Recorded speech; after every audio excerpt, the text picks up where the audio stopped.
नाथाय सुप्रातिकाया हारसिंनो गोबांथार मैदेरफोरखौ फेजेनो आरो पान्डब सेनाफोरखौबो गोबांथार बुथारो, गोबांथार मैदेरफ्रा जायगायावनो थैयो आरो माखासे सेनाफ्राबो बेयावनो थैयो।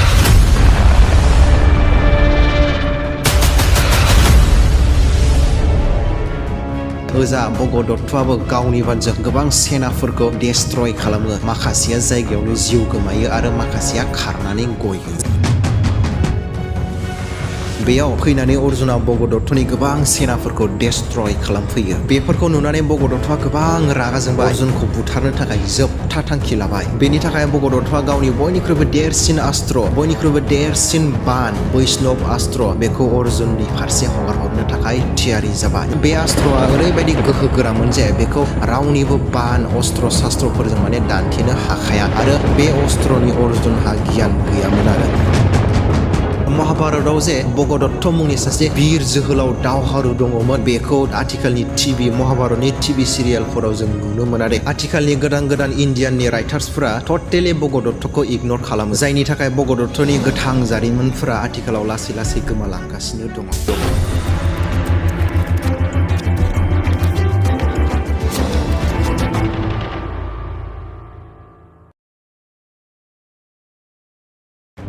खुलुमबाय लोगोफोर, भगदत्तनि सोमोन्दै मिथिनायनि सिगां जों माखासे बाथ्राफोरखौ मिथिनानै लाग्रोनि, जाहाथे जों जारिमिनखौ बुजिनायाव गोनो गोथो जाया। जारिमिन फरायोब्ला जोङो भगदत्तआ जे बर'नि राजामोन आरो प्रागज्यतिसफोरा जे बर'नि रायजोमोन होननानै जों जेरावबो लिरनाय मोना दे। बर'फ्रा बेफोरबायदि लिरनानै दोननाय थख' जारिमिन एबा बिजाबफोर गैया। बै समाव बर'फ्रा माबायदि थासारियाव दंमोन, माबायदि रायजो जादोंमोन, बेफोरनि सोमोन्दैखौ जोङो गुबुन हारिनि बिजाबफोरनिफ्रायसो मोनो दे। जेरै आर्यफोरनि संस्कृत रावजों लिरनानै दोनजानाय वेद वेदान्त, महाभारत, रामायण, कालिका पुराण, अमरकश, यगिनी तंत्र बायदि बायदि बिजाबफोरनिफ्राय जोङो बर'फोरनि सोमोन्दै एसे एनै मिथिनो हायो एबा बुजिनो हायो आरोना। बेफोर बिजाबफ्राव जोंखौ तिब्बतनिफ्राय फैनाय मंगलियानफोरखौ किरात होननानैसो लिरनाय दङ दे। दिनैनिफ्राय बेसेबांबा रोजा रोजा बोसोर सिगां मंगलियानफ्रा तिब्बतनिफ्राय ओंखारख्लायबोनानै नैबे नर्थ इस्ट ओनसोलावहाय गोसार लानानै रायजो जाफैदोंमोन आरोना। बेखौनो आर्यफ्रा किरात होननानै बुङो। बेफोर माखासे बाथ्रानिफ्राय जों बुजिनो हायो एबा हमदांनो हायो, माने बर'फोरखौनो बै समाव किरात होननानै बुंदोंमोन। बै समनि किरातफोरानो फैयै फैयै दिनैनि समाव गोबां गुबुन गुबुन हारि जेरै कसारि, मेस, गार', राभा, त्रिपुरा, कच बायदि बायदि मुङै मिथिजायो। दा बेखिनिया क्लियार जाबाय।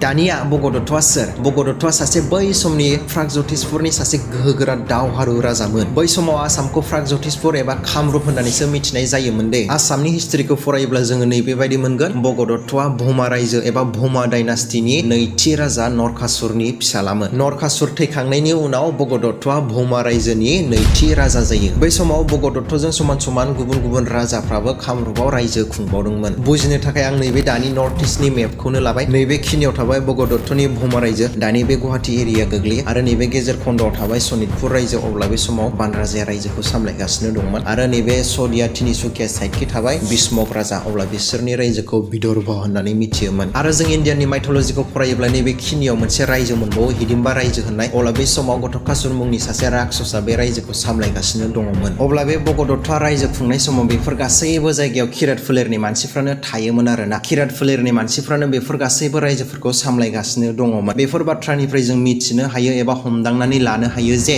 बै समाव बेफोर गासैबो जायगाफ्रा किरातफोरनि एबा बर'फोरनि होननानै, आरो भगदत्तआ सासे बर'निनो राजामोन होननानै जों हमदांनो हायो। दा बेखिनिया क्लियार जाबाय। बै समाव प्रागज्यतिसफोर साइडनिफ्राय सानै राजाया महाभारत दावहायाव बाहागो लादोंमोन, भगदत्त आरो घटकासुर। सोरबा सोरबा हिस्टरियानफोरा बुंनो नागिरो जे सासेल' होननानै। सासेल' नङा, जों महाभारत फरायोब्ला मोनगोन जे सानै। भगदत्तआ कौरबनि फारसे जानानै नांदोंमोन आरो घटकासुरा पान्डबनि फारसे जानानै नांदोंमोन। भगदत्त आरो घटकासुर सासेया गुबुन सासेनि हेंथायै दावहा नांलायनाय जों दा मोनगोन दे। भिडिअखौ जोबजासे नायलांबाय था। राजा भगदत्तहा बानुमुति मुंनि सासे फिसाजो दङमोन। जेब्ला बानुमुतिखौ हाबा हरनो सम जायो अब्ला राजाया मोनसे स्वयंवर फाथिदोंमोन। बे स्वयंवराव गुबुन गुबुन रायजोनिफ्राय गोबां राजकुमारफ्रा बाहागो लाफैदोंमोन। बेयावनो हस्तिनापुरनि राजा धृतराजनि देरसिन फिसाला एबा कौरबनि देरसिन बिदा दुर्योधनाबो बाहागो लाफैयो। नाथाय बानुमुतिया दुर्योधनखौ फसायामोन एबा हाबा जानो गोसो गैयामोन। दा बेयावनो मा जाखो, महारथी करणनि हेफाजाबजों दुर्योधना बानुमुतिखौ स्वयंवरनिफ्रायनो दिखांना लाना थाङो। बेयावनो बानुमुतिया दुर्योधनजों हाबा जानो गोनां बायध'था जायो।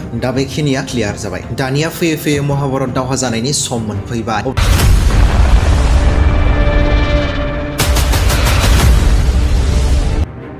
अब्ला बे समाव भगदत्तआ गोबां बैसो जाबायमोन, माने बोराय बैसो जाबायमोन। अब्लाबो भगदत्तआ फिसाजोनि थाखाय, बिजामादैनि थाखाय दावहा नांनो थियारि जाबाय।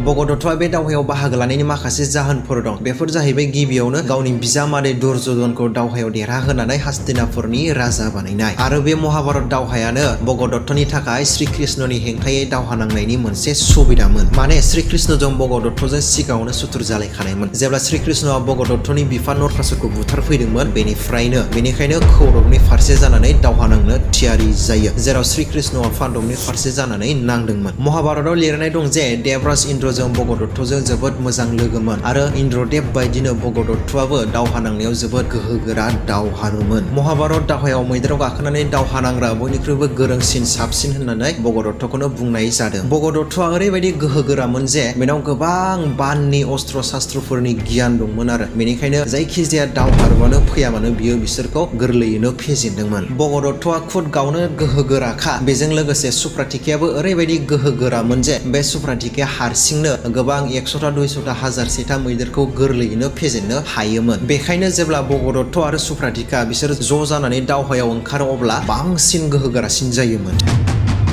थिग बिदिनो भगदत्तआ माखासे किरात सेनाफोरखौ लानानै महाभारत दावहायाव थाङो। बे समाव भगदत्तआ गोबां बैसो जानायलाय बिनि मोखांनि बिगुरफ्रा थन्थ्र'जोब्बायमोन, आरो खाफालखै थानाय बिगुरफ्रा मेगनखै गोग्लैबोनाय मेगनखौ होथेयोमोन। थेवब्लाबो बे बोराय बैसोआवब्लाबो भगदत्तआ मेगनखै गोग्लैबोनाय बिगुरफोरखौ खाफालखै बोखोनानै गांसे जिजों खाथेना लानानै मेगनखौ स्रा स्रा नुनाय खालामनानै दावहायाव ओंखारलाङो। दावहानि गिबि सानखौ भगदत्तआ राजा बिराटजों नांदोंमोन। बेयाव जोबोद गोरलैयैनो बिराट राजखौ फेजेनदोंमोन। राजा बिराटजों लोगोसे गोबां सेनाफोरा भगदत्तनि आखायाव जिउ गारनांदोंमन। थिग बिदिनो गुबुन गुबुन दिनफ्राव गोबां गिदिर गिदिर दावहारुफ्रा भगदत्तजों फैनानै दावहा नांफैयो, नाथाय भगदत्तआ बिसोरखौबो फेजेनो। बेनि उनाव घटोत्कच आरो अर्जुननि फिसाला अभिमन्यु बिसोरबो भगदत्तजों दावहा नांनो फैबाय, नाथाय भगदत्तआ गावनि बानजों आरो सुप्रतिकाया गावनि गोहोजों बिसोरनि सेनाफोरखौ डिस्ट्रय खालामजोबो। उनावहाय घटोत्कच आरो अभिमन्यु बिसोरबो गिनानै भगदत्तजों जेननानै खारलाङो। बिदिनो गोबां दावहारुफ्रा भगदत्तनि आखायाव जिउ गोमायो आरो गोबाङा खारनानै गबाय। आरो नेक्स्ट दिनाव आरोबाव फिन घटोत्कच आरो अभिमन्युआ भगदत्तजों दावहा नांनो फिन फैफिनबावो। बे बारावबो जेननानै खारनाङो। बेफोरखौ खोनानानै पान्डब सेनानिफ्राय गोबांथार मैदेर आरो पान्डबनि सेनाफोर दैथायहरबाय, जाहाथे भगदत्त आरो सुप्रतिकाखौ बुथारनो हायो। नाथाय सुप्रतिकाया हारसिंनो गोबांथार मैदेरफोरखौ फेजेनो आरो पान्डब सेनाफोरखौबो गोबांथार बुथारो। गोबांथार मैदेरफ्रा जायगायावनो थैयो आरो माखासे सेनाफ्राबो बेयावनो थैयो। ओजा भगदत्तआबो गावनि बानजों गोबां सेनाफोरखौ डिस्ट्रय खालामो। माखासेया जायगायावनो जिउ गोमायो आरो माखासेया खारनानै गयो। जेब्ला बेफोर गासैबो बाथ्राखौ फास पान्डबनि महाबली भीमा मिथियो, अब्ला बियो सुप्रतिकाखौ बुथारनो थाखाय दावहा नांनो फैयो। बे महाबली भीमखौथ' बयबो मिथिखायो नङा होमब्ला? भीमनाव हारसिङावनो 100टा मैदेरनि बोलो दङमोन। जेब्ला भीमनि गदा 1600 केजिजों मासे नर्मेल मैदेरखौ खेबसे बुयोना, अब्ला बे मैदेरा फाक्का थैखायो आरो। नाथाय सुप्रतिकायाबो ओरैबायदि गोहोगोरा बोलो गोनां, बे सुप्रतिकानाव 100टा 200टा मैदेरनि बोलोआ माने दङमोन आरो हारसिंनावनो। बेनिखायनो भीमनि गदायाबो बे सुप्रतिकानाव जेबो खालामनो हायासै। बेबादिनो भीम आरो सुप्रतिकाजों गिलु बालु दावहा नांबाय। सुप्रतिकाया भीमखौ गावनि सुन्दायजों थिखोनानै गोबां बार गारजाबो। बेयाव भीमा एसे मोजाङैनो आघात जायो। बेयावनो पान्डबनि सेनाफोरा भीमखौ थैबाय साननानै भगदत्त आरो सुप्रतिकाखौ बेंजोबो। नाथाय बेफोर सेनाफोरखौ भगदत्तआ गावनि बानजों फेजेनो, आरो बेयाव सुप्रतिकाया गोबां गराय आरो मैदेरफोरखौ सेनाफोरखौ बेयाव आरोबाव बुथारबावो। बेबादिनो जेननानै भीम आरो बिसोरनि सेनाफोरा खारलाङो। जेब्ला बेफोर गासैबो बाथ्राफोरखौ भगवान श्रीकृष्ण आरो अर्जुना मिथियो, अब्ला बिसोरो सानबाय भगदत्तखौ जोंनि अनगा रावबो बुथारनो हानाय नङा। बेनिखायनो बिसोर भगदत्तजों नांनो फैबाय। अब्ला महाभारत दावहानि 12 सानखालि भगदत्त आरो अर्जुनजों मोगा मोगि जालायलायो। अर्जुना फास पान्डबनि बिदा फंबायनि गेजेराव बयनिख्रुइबो साबसिन बोरलानि बानफोरजों दावहा नांग्रा जोहोलावमोन आरो। बेबो भगदत्त बायदिनो गोबां अस्त्र शास्त्र बानफोरनि गोबां गियान दंमोन आरो। बेनिखायनो बियो भगदत्तजों दावहा नांनो थियारि जायो। बेयाव फैनानै अर्जुना भगदत्तनि गोबां सेनाफोरखौ डिस्ट्रय खालामफैयो। बेफोरखौ नुनानै भगदत्तआ गोबां रागा जोंबाय। थिग बिदिनो गावनि बानफोरखौ अर्जुननि फारसे, श्रीकृष्णनि फारसे हगार हरबाय। नाथाय अर्जुनाबो ओरैबायदि बिर जोहोलावमोन जे भगदत्तनि गासैबो बानफोरखौ गोजौआवनो दानथेजोबो। थिग बेबादिनो भगदत्त आरो अर्जुननि गेजेराव गोबां गिलु बालु दावहा जायो। बे दावहायाव फिसा फिसा बानफोरनिफ्राय लानानै बेसेबांबा गिदिर गिदिर गिलु बालु अस्त्र शास्त्रसिम मोनहैदोंमोन। सानैबो गोबां बानफोरनि अस्त्र शास्त्रफोरनि गियान थानायलाय सानैबो समब्रा समब्रि जायो। सासेया गुबुन सासेखौ फेजेनलायनो हायि जायो। थिग बिदिनो भगदत्त आरो अर्जुननि गेजेराव बे दावहाया 8 दिनसिम सोलिबाय थायो। थेवब्लाबो भगदत्तआ अर्जुनखौ फेजेननो हाया आरो अर्जुनाबो भगदत्तखौ फेजेननो हाया बेबायदि जायो। नाथाय बांसिन समावनो भगदत्तआ अर्जुनखौ फेजेनहां जायो। नाथाय अर्जुनजों लोगोसे स्वयं भगवान श्रीकृष्णआ थाफानायलाय श्रीकृष्णआ अर्जुनखौ गोबां बार बासायो। बिदिनो गोबां बानफोरजों दावहा नांखांनायनि उनाव 8 सानखालि अर्जुना भगदत्तखौ गावनि गोबां बानफोरजों एसे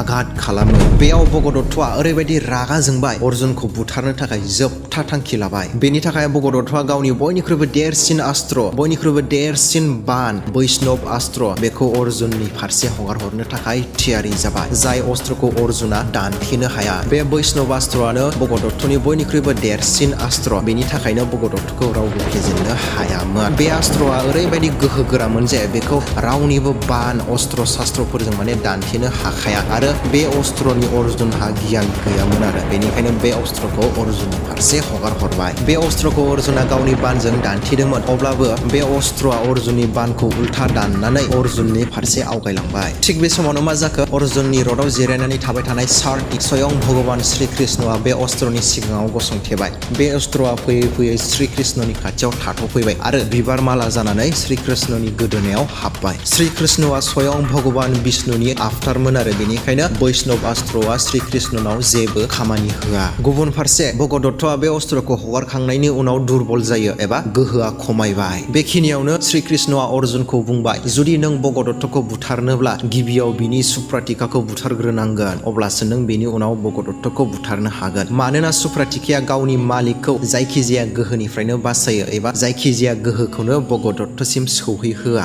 बेखायनो सुप्रातिकाखौ बुथारनाया जोंनि थाखाय गोनांथार। थिग बिदिनो श्रीकृष्णनि बुंनाय मथे अर्जुना बान सालायनानै सुप्रातिकानि गाननाय खबसखौ हायाव खोख्लैयो आरो उनाव गुबुन मोनसे बान सालायनानै सुप्रातिकानि सायाव हगार हरो जायनि थाखाय सुप्रातिकाया बानजों नांजानानै हायाव गोग्लैयो।